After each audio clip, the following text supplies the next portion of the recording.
우리 지난주 일요일 말씀 데살로니가전서 2장 13절 말씀 우리 같이 제가 일요일 말씀을 드렸는데 다시 한번 우리 읽어보고 오늘 본문 저기 19장 말씀 넘어가겠습니다. 같이 읽습니다. 이러므로 우리가 하나님께 끊임없이 감사함은 너희가 우리에게 들은 바 하나님의 말씀을 받을 때에 사람의 말로 받지 아니하고 하나님의 말씀으로 받음이니 진실로 그리하도다. 이 말씀이 또한 너희 있는 자 가운데서 역사하느니라. 아멘. 지난주에 18장, 출애굽기 18장 말씀을 통해서 이제 모세의 장인 이드로가 가족을 이제 데리고 같이 방문했던 이야기를 살펴보았습니다.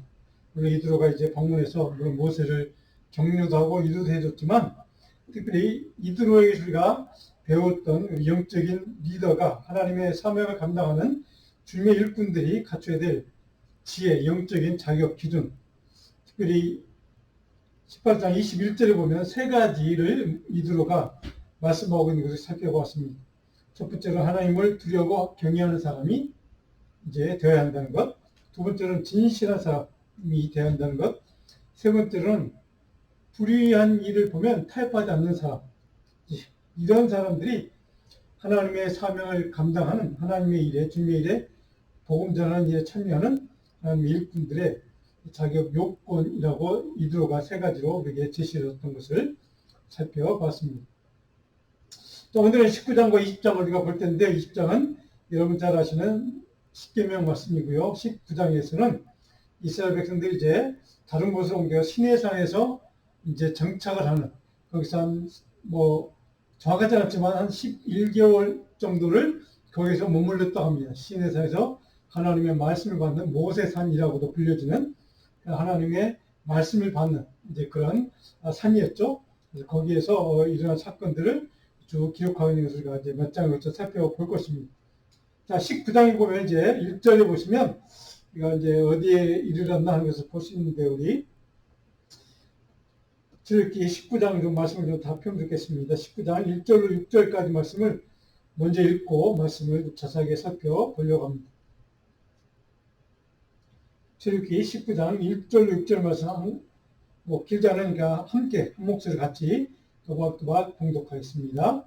이스라엘 자손이 애굽 땅을 떠난 지 3개월이 되던 날 그들이 시내 광야에 이르렀습니다. 그들이 르비딤을 떠나 시내 광야에 이르러 그 광야에 장막을 치되 이스라엘이 거기 산 앞에 장막을 치니라. 모세가 하나님 앞에 올라가니 여호와께서 산에서 그를 불러 말씀하시되 너는 이같이 야곱의 집에 말하고 이스라엘 자손들에게 말하라. 내 애굽 사람에게 어떻게 행하였음과 내가 어떻게 독수리 날개로 너희를 업어 내게로 인도했음을 너희가 보았느니라. 저희가 다 내게 속하였나니 너희가 내 말을 잘 듣고 내 언약을 지키면 너희는 모든 민족 중에서 내 소유가 되겠고 너희가 내게 대하여 제사장 나라가 되며 거룩한 백성이 되리라. 너는 이 말을 이스라엘 자손에게 전할지니라. 아멘. 자, 지금 몇 구절가 안 읽었지만 이 내용 속에 굉장히 신학적으로 영적으로 중요한 메시지들이 담겨 있는 구절들입니다. 이스라엘 백성들이 이제 애굽 땅을 떠나 3개월쯤 이제 지났을 때 시내 광야라는 곳에 그들이 도착을 했다. 우리가 지도를 여러분 살펴봤지만 시내 광야에서 어떤 쪽인가, 어디쯤인가 지도를 한번 볼까요? 여기가 지금 르비딤에서 떠나서 지금 여기 르비딤에서 떠나서 시내산에 지금 도착했다 하는 겁니다. 여기서 한 11개월 정도 머물렀다 하는 것을 우리가 볼 수 있습니다. 자, 여기에서 지금 머물러서 진을 치고 장막을 치고 이스라엘 백성들이 모세를 통해 하나님의 말씀을 이제 언약을 받는 그러한 이야기들이 계속 앞으로 이제 등장을 하게 될 것입니다. 바로 저희가 시내 광야, 시내산입니다. 자, 근데 모세가 하나님 앞에 이제 시내산에 올라가서 말씀을 하나님께 받는 이야기가 이제 시작이 되는데 4절에 보시면 하나님이 먼저 이렇게 말씀하시죠. 어떻게 내가 독수리 날개로 너희를 업어 내게로 인도했음을 너희가 보았다. 내가 너희를 출애굽 과정, 물론 6월절 그 사건부터 시작해서 홍해도 건너고 그동안 여러 가지 사건 있지 않았습니까? 반세선 물건하고 이런 만나 매출하기 사건도 있었고 이런 사건들 이 모든 것들이 다 하나님이 하신 일이라는 겁니다. 독수리가 날개 우리를 안고 안전하게 하나님께로 더 가까이 갈 수 있도록 인도하신 하나님의 사건들, 그 모든 사건들을 통해 너희들이 내게로 한 걸음 한 걸음 더 다가오게 만들고자 하는 하나님이 일으키신 하나님의 목적과 뜻과 섭리가 있었던 하나님의 사건이었음을 다시 한번 모세를 통해 이스라엘 백성들에게 강조하는 말씀이기도 합니다. 그러면서 동시에 중요한 것은 5절에 보시면 또 이런 말씀이 있습니다. 세계가 다 내게 속한 날이 창조주 하나님인 것을 강조합니다. 그러면서 20장에 가면 창조 질서, 십계명을 통해 창조 질서가 어떤 것인가를 우리에게 가르쳐 주시는데 바로 여기에 이미 하나님은 내가 창조주야. 창조주 하나님이 나야. 그리고 너희들은 내가 앞으로 줄 십계명을 통한 모든 언약, 말씀, 계명을 지키면 조건적이죠. 계약을 이제 앞으로 계약을 하겠다 하는 겁니다. 너희 모든 민족 중에서 내 소유가 될 것이다. 자, 내 말을 잘 듣고 내 언약을 선택한 백성들이 너희들이 지키면 모든 열방 중에 너희들은 내 소유가 되는 백성이 될 거야. 누가? 창조주 하나님이 약속하는 겁니다. 그냥 이 창조주 하나님께서 약속하신 말씀을 강조하고 있다는 겁니다. 근데 사절에 보니까 그 하나님이 그들에게 우리에게 어떤 존재라고요? 독수리가 날개로 우리를 업어서 하나님께로 한 걸음 한 걸음 더 가까이 나아가도록 인도하신 그분이 바로 나야. 창조주 하나님이야. 라고 하는 것을 강조하고 있습니다. 그래서 이사야 선지자는 이사야 4장 31절에 보면 그 하나님에 대해서 이렇게 고백합니다. 같이 한번 읽어볼까요? 오직 여호와를 앙망하는 자는 새 힘을 얻으리니 독수리가 날개치며 올라간 같을 것이요 다른 박질하여도 곤비하지 아니하겠고 걸어가도 피곤하지 아니하리로다. 아멘. 독수리가 날개치며 올라간 것, 독수리가 날개친 것처럼 그렇게 올라가는 것처럼 내가 너희를 안아서 너희를 이렇게 올라가게 도와줄 거야 라고 하는 하나님의 이 메시지를 이사야 선지자는 이해했다는 겁니다. 그걸 깨달았다는 겁니다. 그래서 이렇게 40장 31절에 이런 고백을 우리에게 하고 있습니다. 그래서 이스라엘 백성 앞으로 자주 등장하는 단어이지만 이스라엘 백성들과 하나님 사이에 이제 계약이 체결되는 그것을 우리는 언약 공동체라고 표현합니다. 언약 공동체. 이스라엘 백성들은 영적인 신앙적인 이제 공동체인데 바로 그것은 언약 공동체다. 하나님과 언약을 맺은 이제 백성들이다 하는 겁니다. 자, 그런데 그 언약은 어떤 것입니까? 일방적인 언약이 아니라 하나님이 말씀을 주시고 거기에 대한 순종하면 조건이라는 겁니다. 순종하면 지키면 하나님이 축복을 주시겠다 하는 약속이기도 합니다. 근데 어떤 약속을 하십니까? 6절에 보니까 이렇게 약속하시죠. 너희가 내게 대하여 제사장 나라가 되며 거룩한 백성이 될 것이다. 그렇게 하나님의 약속 계약을 체결할 텐데 그 약속을 너희들이 잘 지키고 순종하면 너희에게 제사장 나라가 되게 하는 특권, 그리고 거룩한 백성이 되는 복을 내가 줄 거야 라고 하는 창조주 하나님의 약속을 이렇게 강조하고 있습니다. 다른 말로 하면 언약에 대한 순종, 계약에 대한 순종하면 거룩한 백성이요 하나님께 속한 하나님의 소유된 백성, 하나님에게 속한 선택받은 축복의 백성이 될 것이다. 그리고 열방 가운데 수많은 나라들이 있지만 하나님의 제사장 나라로 너희는 앞으로 쓰임받게 될 거야 라고 하는 약속을 이렇게 지금 해주고 있습니다. 조건이 있죠. 뭡니까? 그 계약을 체결할 텐데 그 계약에 대한 순종, 절대 순종이 조건입니다. 그렇게 하면 이런 조건입니다. 자, 그 하나님의 명령에서 8절을 보시면 우리 있잖아요. 8절을 한번 읽어볼까요? 백성이 일제히 응답하여 이르되 우리 여호와께서 명하신 대로 우리가 다 행하리이다 라고 이스라엘 백성들이 지금 공동체가 약속을 합니다. 우리가 그 계약 잘 지키겠습니다. 순종하겠습니다. 라고 백성들이 한 마음과 한 뜻으로 하나님 앞에 응답했다는 겁니다.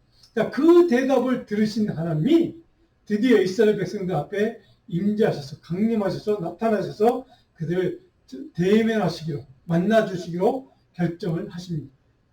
그것이 7절부터 쭉 25절까지의 내용들이 기록된 내용입니다. 자, 그런 이스라엘 백성들 결단에 대해서 하나님은 3일 후에 내가 너희들 앞에 강림할 거야. 그리 준비시켜. 라고 하는 말씀을 모세를 통해 주고 있습니다. 구절에 보니까 내가 빽빽과 구름 가운데 너희에게 임함은 내가 실제로 너희들 눈앞에 임재할 거야. 내가 임재해서 너희를 만나줄 거야. 라고 하는 축복의 메시지를 그에게 주시고 그들에게 정결하게 거룩하게 하나님을 만나는 임재를 경험할 수 있는 준비를 성별의 준비를 이렇게 시키는 겁니다. 10절에 보니까 이렇게 되어 있습니다. 오늘과 내일 그들을 성결하게 하며 그들 옷을 빨게 하고 이렇게 옷을 빨아서 새 옷으로 갈아입은 물론 새 옷은 아니지만 정결하게 거룩하게 성결하게 그들 스스로를 하나님 앞에 만날 준비를 이렇게 시킨 겁니다. 그리고 구분하라는 거죠. 하나님의 임재에 대한 강림에 대한 약속을 주셨고 하나님의 임재 전에 그들에게 거룩하게 스스로 구분되도록 준비를 시키었고 그리고 성결한 마음으로 새로진 마음으로 하나님의 임재 앞에 서라는 것을 이렇게 모세를 통해 하나님이 명령하십니다. 다른 말로 하면 하나님의 임재를 경험하는 하나님의 백성들은 하나님 앞에 서기 전에 성결함, 정결함, 거룩성을 회복하기를 하나님이 요구하고 있다는 사실입니다. 자, 그런데 오늘 16절에 보면 16절부터 몇 절 쭉 이어지는 내용들은 뭐냐면 하나님이 임재하실 때 어떤 자연 현상들이 일어나는 것을 쭉 이렇게 기록하고 있습니다. 16절을 보시면 우리와 번개와 빽빽한 구름이 산 위에 있고 그런 나팔 소리가 매우 크게 들린다 이렇게 되어 있습니다. 그래서 요한계시록에도 보면 주님이 재림하실 때에도 이제 그런 이런 비슷하게 묘사를 하고 있는 소리가 보게 됩니다. 하나님 이 땅에 우리 인간들 앞에 임재하실 때 바로 이런 현상이 일어날 것이다 하는 예고이기도 합니다. 18절을 보시면 신의 산에 연기가 사육한다. 하나님의 강림이 임재가 있을 때 하나님이 연기를 펴서 직접 그들의 얼굴을 대면하지 못하도록 이렇게 표현하는 이야기이기도 합니다. 여호와께서도 불 가운데서 거기 강림하십니다. 우리가 이미 이거 살펴왔습니다. 모세가 떨기나무 가시던 불이죠. 거기서 버닝부시에서 하나님을 만났을 때 이런 현상이 일어났죠. 그러니까 하나님의 임재의 상징적인 표현이기도 합니다. 그래서 불 가운데 임한다. 우리가 성령의 불이라고 표현하는 이유는 성령으로 우리 가운데 임하시는 그 하나님을 성령의 불이라고 이렇게 바로 이 구약에 있는 말씀을 이제 빌어서 이렇게 표현을 한 겁니다. 근데 18절 마지막에 또 이런 표현이 있습니다. 온 산이 크게 진동하며 이게 온 산이 진동한다. 하나님 임재가 있을 때 바로 그런 현상들이 자연 현상들이 나타나게 될 것이다 하는 것을 이렇게 말씀하고 있습니다. 그렇다면 하나님 이스라엘 백성들 앞에 임재하시는 강림하시는 목적은 무엇인가? 이런 자연 현상 놀라운 그런 두려움에 떨게 만드는 자연 현상을 통해서 이렇게 임재하신 이유는 그들에게 겁주기 위해서 그것이 아니라는 겁니다. 하나님을 그들로 하여금 두려워할 줄 알게 만들고 하나님을 참으로 경배하도록 그래서 하나님이 임재하심으로 시내산에서 이스라엘 백성에 주시는 율법, 말씀, 십계명을 통한 명령을 준수하도록 경고하기 위해서 임재하신다는 뜻입니다. 또 다른 이유는 하나님 이스라엘 백성은 직접 그들 앞에 대면하셔서 그들과 함께 하나님의 언약 공동체를 이스라엘 백성을 선택하셨기 때문에 하나님이 그들과 함께 언약을 체결하기 위해서 이렇게 강림하신다는 것을 말씀하고 있습니다. 자, 그렇다면 여러분 성경을 어떻게 보시면 바로 여기까지 우리가 영적인 몇 가지 교훈을 우리가 배울 수 있습니다. 이스라엘 백성과 하나님 사이의 언약 계약의 체결의 목적이 무엇인가를 우리가 몇 가지 깨달을 수 있습니다. 우리 스크린을 보시고 한번 성경에 또 있지만 같이 한번 읽어볼까요? 열방 중에 하나님의 소유된 백성이라는 정체성을 주기 위해서, 두 번째는 제사장 나라는 정체성을 그들로 하여금 깨닫게 하기 위해서, 세 번째는 거룩한 백성이라는 정체성을 그들로 하여금 정확하게 인식시키기 위해서 이렇게 임재하신다고 합니다. 그 다음 장을 보시면, 스크린 다음 장을 보시면요, 하나님께 선택된 거룩한 백성으로 구별된 영적인 정체성을 명확히 하나님께서 그들에게 제시해 주는 장면이기도 합니다. 또 다른 내용으로는 계획에 대한 순종, 그럼 하나님 어떤 복을 주시는 게 축복으로 응답하시는 하나님, 근데 불순종하면 어떻게 한다고요? 하나님의 징벌과 책망이 반드시 따른다는 조건적인 계약이라는 것을 그들에게 강조하시는 겁니다. 우리가 19장에 전적으로 우리가 체험할 수 있는, 우리가 배울 수 있는 영적인 교훈입니다. 자, 그렇다면 이제 20장으로 넘어가면 여러분 잘 아는 십계명을 받는 돌판에 새겨진 십계명 장면이 있고, 십계명을 받는 장면이 여러분들이 몇 번에 걸쳐서 다르게 다른 장면에서 기록합니다. 근데 구두 계약입니다. 이건 돌판에는 직접 글자로 문자로 새겨서 주시는 거지만 여기에서는 구두로 하나님이 십계명을 주시는 장면을 묘사하고 있는 그런 본문의 이야기이기도 합니다. 자, 제가 언젠가 십계명에 대한 설교를 한번 한 적이 있습니다. 그래서 자세한 내용은 제가 다루지는 않겠고요. 십계명에 저는 보통 1계명에 4계명까지는 하나님과 우리 인간 사이의 관계에 대해서, 그 다음에 5계명부터 10계명까지는 우리 인간 사회 질서, 윤리적인 가르침, 이렇게 우리는 보통 이해를 하고 있습니다. 저는 근데 이 십계명을 조금 3단계로, 2단계 아니라 3가지로 좀 나누어서 특별히 4계명, 안식일에 대한 계명을 별도로 따로 떼어두고 첫 번째, 세 번째, 네 번째 빼고 5번째, 7번째, 그 다음에 8번째, 10번째 이렇게 3가지 단락으로 나누어서 살펴볼 수 있겠다. 저는 말씀을 드린 적이 있습니다. 1계명부터 3계명까지는 하나님과 사람 사이의 창조 질서를 가르치는 계명이기도 합니다. 이런 질서를 너희들이 지켜야 한다는 겁니다. 하나님의 명령입니다. 하나님과 인간 사이 이런 관계를 너희들이 지켜야 한다는 명령이기도 합니다. 1계명을 보면 3절에 나 외에는 다른 신들을 내게 주지 말라. 우리 잘한 말씀 아닙니까? 자, 예배의 대상이 누구냐? 참된 유일하신 하나님 한 분이라는 사실을 정확하게 우리에게 가르쳐줍니다. 두 번째 계명은 4절에서 5절까지인데 우상을 만들지 말라는 거 아닙니까? 그것들을 형상도 만들지 말고 그때 섬기지도 말라, 절하지도 말라. 이게 두 번째 계명입니다. 예배의 방법을 가르쳐주는 말씀입니다. 우상 숭배, 거짓 예배를 금지하라는 겁니다. 거짓된 예배를, 잘못된 예배를 드리지 말라는 거죠. 그래서 예수님도 누가복음 16장 13절에 보면 예수님의 말씀이 두 주인을 섬길 수 없다라고 이렇게 가르쳐주는 이유가 바로 거기 있습니다. 자, 세 번째 계명 7절 내 하나님 여호와의 이름을 망령되이 부르지 말라. 망령되게 일컫지 말라. 이거는 예배자의 마음을 가르쳐주는 말씀입니다. 이적인 욕망, 탐욕, 자기의 욕망을 채우기 위해서 하나님을 부르짖는 하나님 예배하는 거짓된 예배를 드리지 말라는 겁니다. 이 욕망과 탐욕을 예배를 통해서 추구하지 말라는 말씀이기도 합니다. 그런 마음으로 예배를 드리지 말라는 뜻이기도 합니다. 그래서 예수님이 마태복음 5장 34절에 보니까 하늘로도 맹세하지 말라라고 명령하신 것을 우리가 마태복음 사상순회에 볼 수가 있습니다. 자, 두 번째로는 사람과 사람 사이의 올바른 관계, 창조 질서는 무엇인가? 5번째부터 7번째, 5, 6, 7 계명입니다. 5번째 계명, 5계명은 12절에 있죠. 우리 잘 아는 내 부모를 공경하라. 자, 인간 사회 창조 질서에서 가장 중요한 인간 윤리의 명령입니다. 그래서 그 첫 번째가 부모를 공경하라는 말씀, 명령입니다. 인간 사회 가장 중요한 계명이라는 뜻이기도 합니다. 여섯 번째 계명은 13절에 뭡니까? 살인하지 말라는 거죠. 왜? 생명은 하나님께 속해 있기 때문입니다.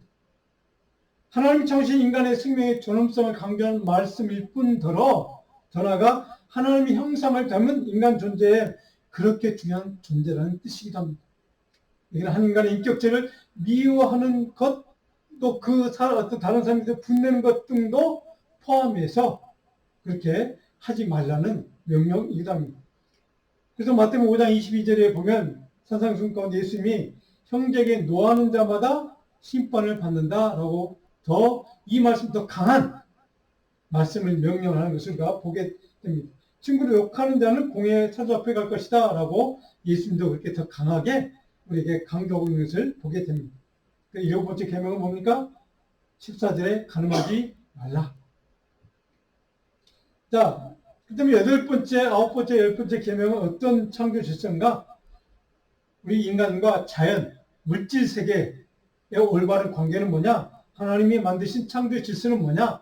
하는 것을 가르쳐주는 계명을 세 가지로 이렇게 분류할 수 있다고 생각이 듭니다. 그래서 여덟 번째 계명의 15절에 뭡니까? 남의 도둑질하지 말라는 거죠. 물질 관계에서 남의 것을 탐욕하지 말라는 뜻입니다. 하나님의 창조 질서는 바로 남의 것에 대한 도둑질, 그것이 큰 죄라는 것을 이렇게 강조하고 있다는 거죠. 중요한 이유는 뭘까요? 모든 물질이 다 하나님에게 소유권이 있음을 인정하라는 것입니다. 아홉 번째 계명 16절을 보면 이웃에 대해서 거짓 증언하지 말라. 자기의 탐욕을 위해서, 자기 사리서를 위해서 거짓 증거로 다른 사람들 해하지 말라. 이런 말씀입니다. 자신의 탐욕과 욕망과 이기적인 욕심을 채우기 위해서 거짓말로, 거짓 증언으로 남을 해치는 행동을 하지 말라는 뜻이기도 합니다. 열 번째, 마지막 17절에 내 이웃의 집을 탐내지 말라. 무릇 내 이웃의 소유를 탐내지 말라. 이웃에게 속한 소유물을 탐내지 말라는 말씀으로 열 번째 계명이 마무리되고 있습니다. 탐심으로 자신의 소유욕과 욕망을 채우지 말라는 뜻이기도 합니다. 왜 그럴까요? 하나님의 가치에서 탐심은 곧 우상 숭배이기 때문이었습니다. 탐심 자체가 우상 숭배이기 때문에. 그래서 물질을 하나님보다 더 사랑하는 마음이 있기 때문에 그렇게 하지 말라 하는 것을 이렇게 강조하고 있습니다. 자, 그래서 예수님도 똑같은 말씀을 하신 적이 있습니다. 누가복음 12장 15절에 보니까 탐심을 갖지 말라는 주님의 명령도 있습니다. 자, 그때 마지막 4계명, 우리가 잘 아는 안식일 계명은 8절로 11절까지 길게 안식일에 대해서 규정하고 있는 말씀이 기록됐습니다. 굉장히 하나님이 안식일을 중요하게 생각했다는 뜻이기도 합니다. 자, 이 안식일의 계명은 여러분들이 너무 잘 아는 말씀이기 때문에 제가 자세한 내용을 생략하고요. 8절에 안식일을 기억하여 거룩하게 지키라 라고 되어 있습니다. 안식일을 지키되 거룩하게 지키라. 이유가 뭡니까? 11절에 보면 그 이유를 그러므로 나 여호와가 안식일을 복되하여 그날을 거룩하게 했기 때문에 거룩하게 지켜라는 뜻입니다. 자, 왜 안식일에 대해서 하나님께 강조하고 있을까? 몇 구절에 걸쳐서 안식일을 이렇게 지키라고 자세하게 말씀해 주고 있을까? 이런 의미가 있습니다. 안식일은 우리가 주중의 삶의 자리에서 우리의 실수나 허물이나 죄로 인해서 깨어진 조금 전에 말씀드린 세 가지 질서가 있죠. 하나님과의 관계, 우리 다른 사람과의 관계, 자연 만물, 물질과의 관계, 이런 관계들이 우리의 실수, 죄, 허물로, 탐욕으로 깨어지는 것들이 분명히 있을 것입니다. 그런 것들을 그 깨어진 관계, 하나님 무너진 창조 질서를 다시 회복하는 날이 안식이기 때문에 그렇습니다. 그래서 이 안식일에는 하나님 앞에서 그 모든 하나님과 또 우리 옆에 사람, 이웃 사람과 물질 세계와의 올바른 관계를 다시 회복할 뿐만 아니라 그 회복의 질서 안에서, 창조 질서 안에서 새로운 생명, 하나님이 주시는 성령의 능력으로 공급해 주시는 새로운 생명의 능력을 다시 회복하는 날이기 때문이었습니다. 그래서 한 주간의 삶을 다시 하나님 앞에서 올바른 관계를 맺고 하나님 창조 질서대로 살아갈 수 있는 능력을 공급받는 날이 바로 이 안식이기 때문에 안식일을 거룩하게 구별해서 지키라고 명령하신 이유가 바로 여기 있습니다. 그래서 예수님은 마가복음 2장 28절에서 이렇게 말씀하시죠. 인자는 안식일의 주인이다. 우리 무너진 하나님 관계, 우리 이웃사람 관계, 우리 죄와 탐욕으로 깨어진 물질과의 관계를 다시 온전히 창조 질서대로 회복시키고 하나님과 올바로 화해시키는 그 일을 하러 오신 인자, 예수 그리스도 메시아, 그분이 이 안식일의 주인, 곧 하나님이라는 사실을 예수님 본인의 입으로 우리에게 정확하게 선포해 주셨습니다. 그러면서 이 안식일, 지금 우리는 주일로 지키는 이 날을 그러면서 거룩하게 지켜야 할 이유, 감사하게 지켜야 할 이유, 그 안식일에, 주일에 하나님과 다른 사람과 아니면 물질, 이런 것들 깨어진 그 모든 관계 창조 질서를 다시 회복하는 날, 새로운 생명의 능력을 공급받는 날, 그런 의미이기 때문에 이 안식일 주일을 거룩하게 지키라라고 명령하신 이유가 바로 거기에 있습니다. 하나님의 역사이기 때문입니다. 자, 20장 18절 21절에는 보면 이제 여러분들이 좀 집에서 꼭 성경 말씀, 본 말씀을 읽어보시는데 하나님이 임재하심, 거기에 대해서 십계명을 하나님 주신 거에 대해서 이스라엘 백성들 신앙 공동체가 어떻게 반응하는가, 이제 18절 21절에 기록되어 있습니다. 하나님의 임재의 목적은 20절에 다시 한번 강조하고 있습니다. 두려워하지 말라. 하나님이 임하심은 너희를 시험하고 너희로 경외하여 범죄하지 않게 하려 하심이니라. 그들 앞에 나타나신 이유, 임재하신 이유, 강림하신 이유, 그래서 두려워 떨게 만드는 것이 목적이 아니라 그들은 정말 하나님을 거룩하게 경배하고 두려워할 줄 알게 하는, 그래서 하나님을 경외하게 하는, 하나님 앞에 죄 짓지 않는 정말 신실한, 정결한, 거룩한 하나님의 백성으로 살도록 그들에게 힘주기 위해서 바로 능력을 공급하기 위해서 이렇게 임재하셨다는 것을 다시 한번 반복하고 있습니다. 그러면서 우리가 바로 여기에서 하나님이 십계명 주신 목적에 대한 깊은 우리가 묵상이 좀 필요합니다. 제가 여러분 설교 노트도 있지만 한번 몇 가지 읽어볼까요? 하나님의 백성으로 구별된 삶을 살도록 돕기 위해서 명령과 계명을 주셨다는 사실, 그리고 하나님의 법, 율법 안에서 살아가도록 삶의 지경을 정확하게 이해하도록 돕기 위해서 하나님이 명령과 율법을 주셨다는 뜻입니다. 또 다른 말로는 하나님께서 정하신 율법의 명령 안에서 살아가는 자에게 이런 축복을 주시겠다고 하는 그런 약속을 제시해 주는 말씀이기도 합니다. 중요한 것은 이런 율법의 완성이신, 마태복음에 있는 말씀이죠. 율법의 완성이신 메시아가 오실 때까지 이스라엘 백성들이 살아가게 될 삶의 규범을 제시해 주는 게 율법이고 말씀이고 계명이고 명령입니다. 이스라엘 백성들이 하나님의 자녀로 거룩한 하나님의 백성으로 살아가는 데 필요한 가장 중요한 근본적이고 기본적인 규범과 원칙을 제시해 주는 게 바로 명령, 율법, 바로 이런 다른 여러 가지 단어들이 있습니다.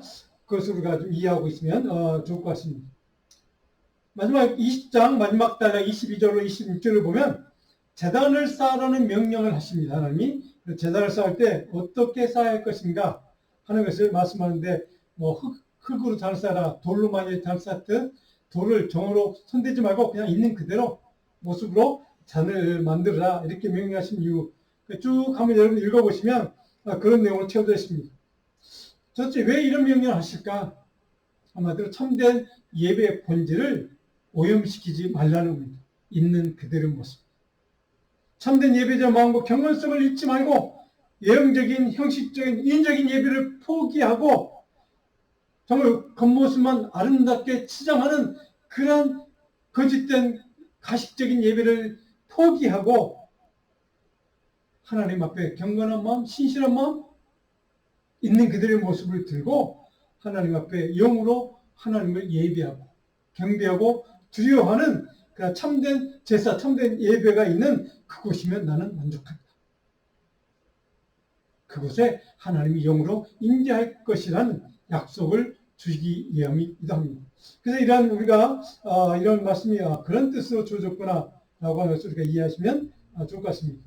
참된 예배의 태도는 어떠해야 하는가를 정확히 가르쳐주는 말씀이기도 합니다.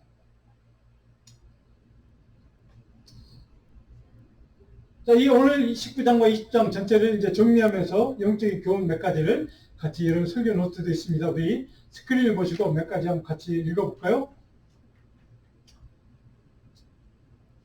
그 다음 스크린을 보시면 몇 가지 우리가 있습니다. 한번 같이 읽어보겠습니다. 독수리 날개 치며 올라가듯 하나님의 은혜의 품 안에 안아주시는 하나님, 우리 삶을 인도해 주시는 하나님, 권능의 손길을 신뢰하고 의지하는 삶을 살라. 그 하나님을 의지하는 삶을 살라. 그 다음으로 하나님이 주신 안식일에 대한 명령과 의미와 목적을 기억하면서 하나님을 신실하게 믿음으로 섬기고 살아가는 평강의 삶을 누리기를 갈망하는 삶을 살라는 겁니다. 자, 그 다음으로 하나님은 두려움과 경외함의 대상이요 동시에 사랑의 하나님을 기억하라고 합니다. 하나님을 예배하는 신실하고 진실한 예배자의 마음으로 하나님을 두려워하는 믿음을 회복하라는 말씀이기도 합니다. 오늘 묵상 요조로 제가 이사야 40장 31장 읽었던 말씀을 이제 주었고요. 마지막으로 십계명을 보실 때 십계명은 하나님 주신 계명은 말씀은 어떤 목적으로 주신 건가 같이 한번 읽어볼까요? 십계명은 자연 물질 세계에 대한 올바른 하나님의 창조 질서를 지키는 것을 교훈하고 있습니다. 자, 하나님의 십계명 계약 언약은 오늘 우리 그리스도인에게 예수 그리스도의 십자가 보혈을 통한 사랑과 은혜를 통해서 주시는 구속 관점, 언약 관점에서 그런 완성하신다는 것을 우리는 정확하게 이해해야 합니다. 예수 그리스도를 통해서 완성된다는 뜻입니다. 이것이 우리가 구약과 신약, 복음과 율법 사이의 관계를 이해하는 핵심적인 키워드이기도 합니다. 예수 그리스도 복음을 통해서 십자가 사건을 통해서 율법은 하나님의 구약에 있는 명령은 십계명은 완성된다는 뜻입니다. 그래서 정확하게 우리 예수 그리스도가 바로 그런 십계명과 관계에 있어서 어떻게 이해해야 되는가 하는 것을 우리가 이렇게 이해했으면 좋겠습니다. 제가 마지막 설교 때 묵상 과제를 두 가지를 드렸습니다.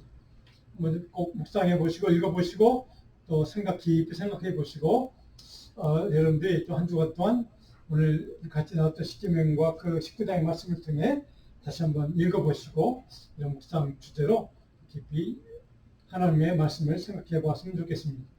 마지막 묵상 두 번째 제가 과제를 드린 것, 거룩하신 하나님의 임재를 체험하는 은혜로 거룩하고 구별된 믿음의 삶을 나는 살고 있는지 다시 한번 우리 한 주간 동안 생각을 해보고 묵상해 봤으면 좋겠습니다. 기도하겠습니다.